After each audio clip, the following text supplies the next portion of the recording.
So what's going on, guys, and welcome back to episode number 53 of our Portsmouth career mode. And as you can see here, we are going to be kicking off this episode with an away game up against Cardiff. And Cardiff have just come out from a 2-0 victory up against Bournemouth. So they've just beaten a top of the league side. And now, can they go ahead and beat another one? We're going to do our very best to make sure that's not true. However, it is going to be a hard task for us because, as you can see from our lineup, we are playing our whole second team lineup. Naismith's actually moving on to the left. Fabian Torres just come back from injury, but we're having to play him with a plaster next to his name. So it's going to be a very difficult task. But if we want to win this championship, we've got to go ahead and try and put in the best performances and at least try and pick up a point away from home. A point will be a very good result. Really good chance for Cardiff, a lovely back heel to them. Shiplot making a world-class save, and Ender Stevens gets his boot through it, and we manage to clear the ball. But we are get let off the hook there. But Jeff here, a lovely skill move. And Jeff, wow, what a goal this could be if he could pull this one off. He runs through, tries to play the ball through to Aaron, but unfortunately his pass gets intercepted and the chance goes away. Play a good ball through to Jeff here. Jeff's going to be inside. Can we get a goal just for the half-time interval? He cuts inside. He keeps going on his favourite left boot. He strikes it, and it does get a good block on it from the Cardiff defenders. And it's not been that interesting in the first half, to be honest. But we end the first half 0-0. Lovely chance for Cardiff. They play the ball inside, and a lovely defending from us as well. We play the ball from Jeff. Jeff to Prestes. Prestes tries to play over the top to Aaron, and it's a really good ball. Aaron's got a little bit of energy left on him, so he should be able to have the legs on the Cardiff defender. He does have, but they do actually get back, and we do win a throw-in in the opponent's half. But we play the ball to Prestes, I should say. Prestes to Martin Odegaard. Martin Odegaard takes on his man. Martin Odegaard cuts back inside. Can he find the back of the net? He strikes it, and well, that is why he doesn't play it. I've said it over and over again. But when he's in good positions in the box, he cannot seem to get a shot away. But Jeff on the ball again. Jeff gets fouled, and that was a very naughty foul from the Cardiff centre-back there. I should actually get a yellow card for that one, which he does in fact get given. So now we've got a chance on the edge of the box. It is a long way out, but Aaron Lee Secker, we're going to strike it from range. Can he get it on target? It's a good strike. It's on target, but it's straight down Marshall's throat, and it's a comfortable save for him. Well, Roy to Fabian Torres. Fabian Torres, he's got to have him back on his left foot, and that's the reason why we don't really want Fabian Torres. And I actually prefer playing with Pedrosa, so I think we are going to swap them round, and Pedrosa will be our number one right winger at this moment in time, because I'm not really enjoying playing with Fabian Torres, to be honest, and he's gone so long without scoring. But Prestes on the ball, he actually wins the ball back. We play the ball out wide to Naismith. Naismith's got it. He cuts back inside, plays the ball to Prestes. Prestes through to Jeff. Jeff's going to turn his man. Can Jeff get a good shot away? No, he can't. He gets pushed off the ball, and they do actually play the ball back to their goalkeeper, and he picks it up. I thought that looked like a back pass, to be honest. So Colin Chaplin, who's just come on the field to play, we play the ball to him. He plays the ball to Aaron. Aaron turns his man. Can Aaron win us the game in the final stages of the game? Yes, he can. Our 72 rated striker, who doesn't play very often, but he is the same rating as Kingsley Coman. They're both fighting for a first team place, and he turns his man in the 83rd minute. Jeff plays the ball to Chaplin. Chaplin through to Aaron. Aaron turns his man, and it's a wonderful strike into the far corner of the net, beating David Marshall. And now we could pick up a very good victory up against Cardiff, and well, that would keep our 6-point advantage over Bournemouth. So the referee blowing his final whistle, and it's once again a very hard-fought victory for us, and we end up winning the game 1-0 away from home against Cardiff. My man of the match does go to our goal scorer, Leia Iseka. He did play very well in that game, and obviously he picked up the goal and won us the game. So Cardiff just coming back off the victory of beating Bournemouth 2-0, and we go ahead and beat them. Bournemouth actually won the game 2-1, so they still remain 6 points behind us. So now it's time to move into the second game of the episode, and this is going to be an even harder game than the Cardiff game, because we're playing third in the league table, QPR. They're currently on 72 points, so actually 13 points behind us, but they're still sitting third in the league table, and they are going to be putting pressure on Bournemouth. So if Bournemouth slip up and QPR win, they will just be a few points behind them. So it's all important for them to go ahead and win this game up against us and prove that they're still fighting for that automatic playoff place spot in the league. But we have got our full team back for this one, so we should go out and put in a good performance and hopefully try and pick up a few goals and obviously win the game.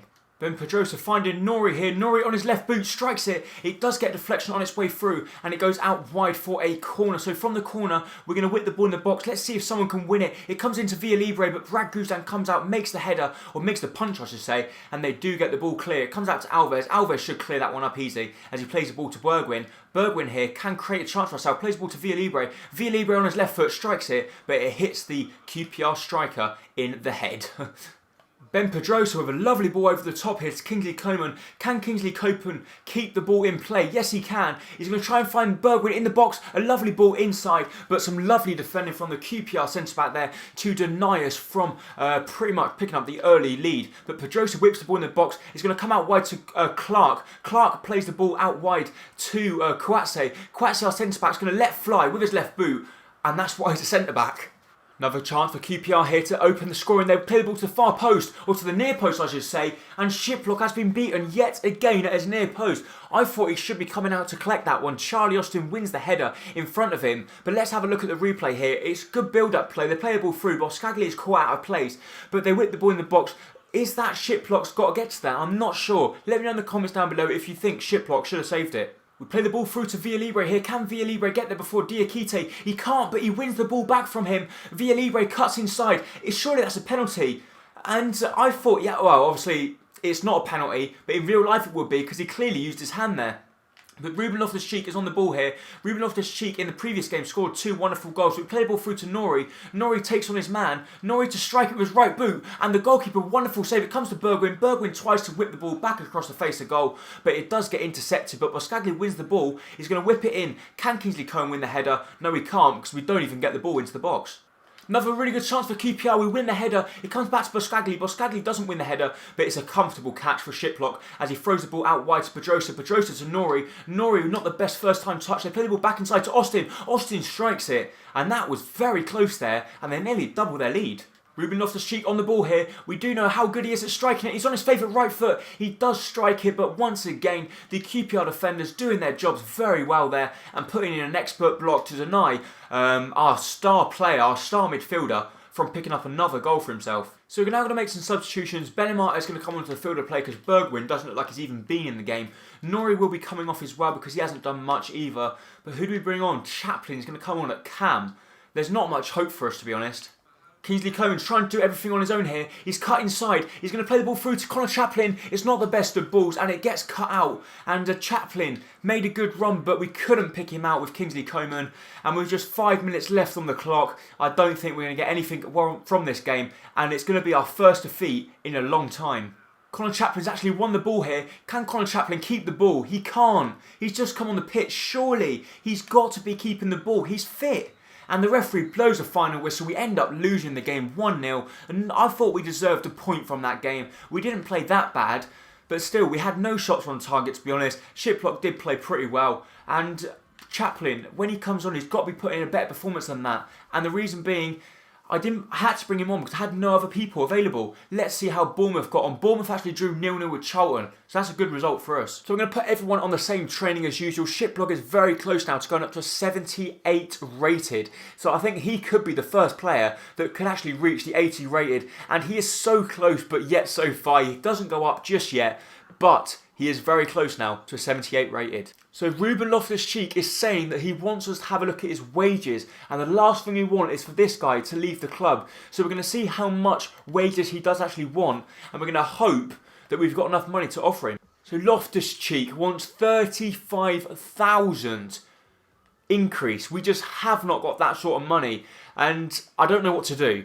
We're going to go ahead and request some money from the board. Let's see if they'll give it us, but I doubt they are. We're going to request funds. We're going to say we're going to win the league title, and we're going to request 2.5 million. Let's see if they go ahead and give it to us. So before we move into our third and final game of the episode, we're going to show you guys a squad report. If you guys are new to the channel and you don't know when I bring out squad reports are at the start of every in-game month. So as soon as we hit the new month, we go ahead and show you a squad report so you guys can keep up with all the information on how the players are progressing. And you can see that a lot of the players there are doing expertly well and progressing very, very nicely, which is always great to see. penalty. We're hoping we can start to bring in a few new players as well. Alvazada actually nearly hitting the 60 rated now, as he's now a 59 rated, and Caldera is a 58 rated, so they both look pretty decent as well. So we're now going to jump into the third and final game of the episode, which is going to be away from home up against Derby.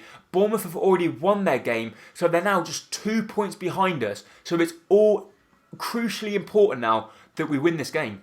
Good ball through to Nori here. Nori tries to ball roll around his man. He doesn't get it quite right. He tries to roulette round his man. He's still got the ball. Plays the ball through to Bergwijn. Bergwijn takes on his man. Surely that's a penalty. Yes, it is. And just 4 minutes into the game, we get awarded a penalty away from home against Derby.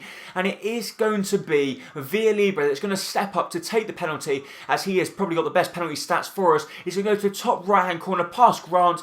And Grant, even though if he went that way, he wouldn't have been saving that one. And it's a really good penalty from Villa Libre. And this guy, I've said it many times before, that is the reason why I like playing with him at central attacking midfield, because even though that was a penalty, I'm not just talking about this, I'm talking about previous games, he always finds the back of the net. When he gets a clear shot on chance, on goal, he finds it. And for a centre midfielder to be picking up 10 goals in a season, that's fantastic. Kingsley Coman on his bike here. He starts putting on the afterburners. He cuts inside. He's going to play the ball to Nori. Nori balls roll round his man. Can Nori find the back of the net? He strikes it. It's a good save from the Derby goalkeeper. He pushes it up and high, and it goes out wide for a corner. But from the corner, Nori whips the ball in the box. It's going to come to Villa Libre. Villa Libre tries to win the header. It comes out wide, but Alves takes a good touch. Alves strikes it from range. It's not the best of strikes, and that's why he's better at defending than he is attacking. Villa Libre play the ball inside to Kingsley Coman. Kingsley Coman taking on his man. He's going to go all the way past everyone. He strikes it, and it's a very good block. It's not the best of strikes from Coman. It was very tame, and he scuffs his shot into the ground. But Nori is going to take the corner just for the half-time break. It's going to come to Kouatse. Kouatse wins the header. It goes out wide for a goal kick, but the referee blows for half-time, and we go into the half-time interval with a 1-0 advantage. Play a good ball through to Bergwijn here. Bergwijn's through on his favourite right boot, but it's a wonderful challenge from the Derby defender to deny us from having a clear shot on goal, and they do come out with the ball and try and launch counter-attack of their own, but Boscagli does win the ball back, and we can try and go on the front foot again. A really good chance for Derby here. They cut inside. They play the ball across. We try and get the ball clear through Nori. Nori does very well to play the ball out to Bergwijn, and Bergwijn can carry the ball clear. He just hurdled the challenge, but then he gives the ball away.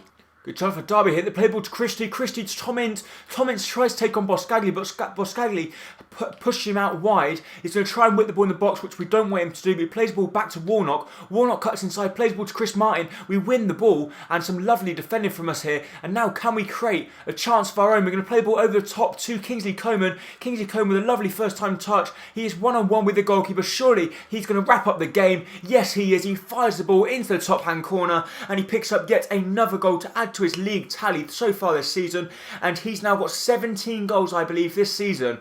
And if he carries on like this, he might actually be picking up the Golden Boot, which is going to be his main aim now. 17 goals in one season for a striker is fantastic. Might have another chance for ourselves here. Kingsley Coman is through. He's going to cut back inside on his favourite right foot. He's going to keep on going past everyone. This would be a wonderful goal if he could score. What a wonderful run it is from Kingsley Coman. He strikes it. It goes just wide of the post, but the referee blows a final whistle, and we end up winning the game at 2-0. A very convincing victory for us. My man of the match goes to Matt Clark. He did play it very well, very solid in the fence, and won a lot of things in the air. But we completely dominated the shot stats, and I was very pleased with that result. So the board have in fact given us 1.1 million, which we are going to go ahead and accept. And now what we need to do is transfer that money into wages, which I don't know how much wages we're going to have available. We're going to have 33,000, which I do believe we might just have enough, or I'm not 100% sure. It might not be enough, to be honest. So we're going to try and offer him a contract. He wants 40,000. We do not have enough. We can offer him 37,000, which is going to be a massive, massive increase for us. We're going to go ahead and offer him it. Let's see if he'll accept. I am really hoping he's going to come back and say he's going to accept. But before we find out anything, we're going to go ahead and do the training. As you see, our goalkeeper is so very close there to going up to 78 rated. So if he can get a good performance in training, he might push himself up to his highest rating player for the club. Is he going to go up? Yes, of course he is. He's now a 78 rated, and also Prestes, Nori and Villa Libre both improved a little bit as well, which is always good to see. So we're going to increase or improve our stats now, and we're going to progress into the next stages of the league. And let's see if we get an email back. They say that his contract has been declined because his wage has not been met. So we haven't got enough money. I don't know what to do. We're going to leave it for the time being, and let's see if we can try and find some money from out of nowhere. But that's actually going to be it for this episode. If you did enjoy it, please make sure to hit the like button down below, as it is going to be hugely appreciated. And I really hope to see you next time, very soon, for the next episode of the Portsmouth Career Mode. Thank you. Bye-bye.